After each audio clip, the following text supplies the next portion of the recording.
Mes chers amis, bonjour. Je suis Denis et je suis ravi de vous retrouver une nouvelle fois pour vous conter une de mes jolies histoires extraordinaires. Cette histoire, elle démarre, pas curieusement, mais en tout cas, c'est un concours de circonstances que je vais provoquer. J'ai l'habitude de prendre un petit jus le matin dans un café. Je ne prends jamais mon petit déjeuner chez moi. Et pourquoi ? Parce que ça grouille de monde. J'écoute les gens, il y a des artisans, des plâtriers, la vie, des personnages truculents, des conversations du quotidien. Et surtout de gens qui se préparent à aller travailler. Et moi aussi, je me prépare à aller travailler. Et là, nous sommes dans un village de l'Oise, qui s'appelle Cuise-la-Motte. Et il y a beaucoup d'ouvriers turcs. Mais je ne vais pas vous raconter d'où ça date. Ça date d'après la guerre, parce qu'ils sont venus pour remonter les ponts qui avaient été bombardés. Un peu, quelque chose comme ça. Et le patron du bar, je l'appelle Selami.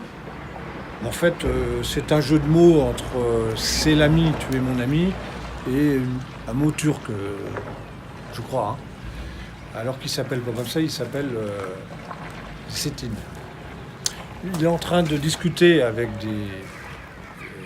des artisans de Turquie, turcs. Et j'entends qu'ils vont partir en Turquie. En tout cas, il y a un des messieurs qui sont là. Et ils programment leur départ pour la Turquie 8 ou 10 jours après. Je les connais à peine. Je bois mon café. Et je dis, monsieur Selami, est-ce que vous m'emmèneriez avec vous en Turquie ? Oh, il n'y a aucun problème. On va aller en famille, on va aller de village en village, il faut saluer les grands-parents, les cousins, le maire et tout ça. Et non, avec plaisir, tu fais partie du voyage et on t'emmène avec moi, avec nous. Viens avec moi. Donc, je pars, donc, on arrive à Istanbul, on est parti près de 3 semaines quand même. Mon épouse n'était pas très contente, parce que le scoop, je lui ai donné le soir. Et effectivement, je m'absentais quand même dans une aventure à laquelle elle se demandait, mais elle ne croyait pas que ça pouvait être impromptu comme ça. L'apothéose, l'histoire la plus intéressante, c'est que on se retrouve dans un village, je ne peux plus vous le situer exactement, mais en tout cas, il s'appelle Kizilören. C'est un village vraiment le fond de la Turquie. Le fond de la Turquie. On est là quelques jours et un soir, mon ami, Selami, me dit, oulala, il y a un conseil demain matin avec le maire et des dignitaires du village et on est en train de parler de toi. Il faut dire que je pense que dans le village, la moitié du village n'avait jamais vu un Européen, ni entendu parler. Je pouvais pas parler français puisque personne ne parlait français. Si, il y avait quand même il y avait des gens qui avaient vécu en France, qui revenaient là-bas, qui repartaient, dont mes amis. Et je lui dis, mais qu'est-ce qui se passe ? Il dit, c'est le dernier jour du Ramadan. Et alors, il y a 2 mosquées pour les hommes. Puis après, il y a les mosquées pour les femmes. Voilà. J'imagine. Et donc, le dernier jour du Ramadan, tout le monde va à la mosquée. Tous les hommes sont dans la mosquée. Et après, je ne peux pas être très très précis pour mes amis turcs. Mais quand on sort de la mosquée, les hommes se croisent, s'embrassent et se pardonnent. Il y a un rituel qui est de cet ordre-là. Et donc, il était impossible ni que je reste dans la rue, puisque dès que je bougeais dans la rue Lorraine, il y avait 2 hommes qui me suivaient. Mais par sympathie, il ne pouvait rien de m'arriver, mais en tout cas par respect pour moi, au cas où j'avais une question à poser. Et en tout cas, il restait très discrètement, une cinquantaine de mètres derrière moi, il me suivait tout le temps. Et donc là, je dis que là, moi, c'est pas grave, je vais rester avec les dames. Ah non, impossible.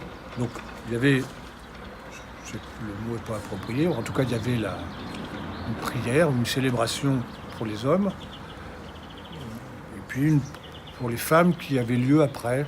Donc, c'était la fin du Ramadan. Donc, il y a les dignitaires représentants, c'était un peu un conseil de la municipalité de Kisles-Lorraine, et puis les religieux qui étaient là.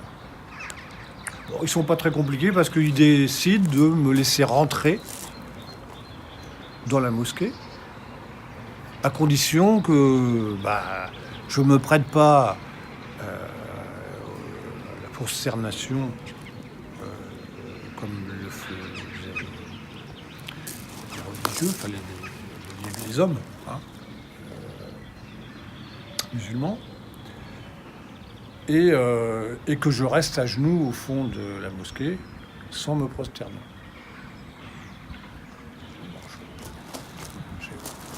J'accepte, mais je n'ai pas le choix. Je retire mes chaussures, je rentre dans la mosquée, avec, je ne sais pas si, en tout cas le religieux en titre qui était là et qui scandait les prières. Je m'excuse, je fais des associations avec la religion qui a été la mienne, mais enfin tout ça se ressemble un peu. Hein. Et donc il y a 500 ou 600 hommes dans la mosquée. Et à certains moments très précis, tout le monde se prosterne sur les tapis. Et moi, je suis là, à genoux, et j'ai en face de moi l'imam.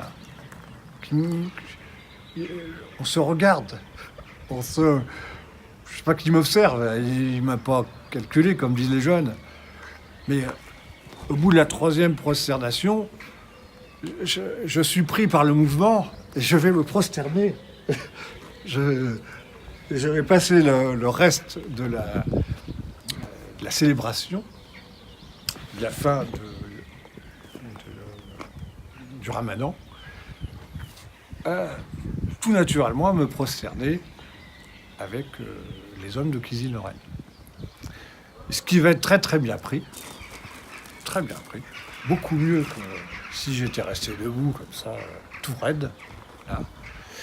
Je l'ai fait avec honneur. Hein. Mais après, quand je suis sorti, j'avais un autre dilemme. C'est que j'étais dans la cordée, là,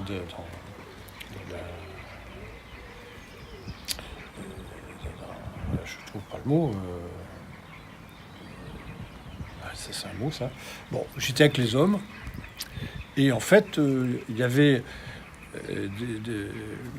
une équipe qui croisait l'autre et on se faisait une phrase de pardon.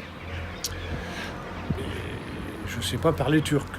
Donc j'espère qu'ils ne m'ont pas fait raconter une bêtise, j'avais appris en file indienne, voilà, je sais pas. J'avais appris une phrase qui était on se pardonne, mon frère, ou je te pardonne, mon frère. Mais qu'est-ce que j'avais à pardonner, puisque moi, je ne connaissais personne. Et que chaque homme acceptait mon pardon et me pardonnait. Je ne sais pas quoi, puisque on ne s'était jamais rencontrés et on n'avait que du bien à se faire. Voilà. Et donc, j'ai essayé à la fin de trouver l'accent, puisque j'ai dû étreindre 300 ou 400 personnes et pour les pardonner.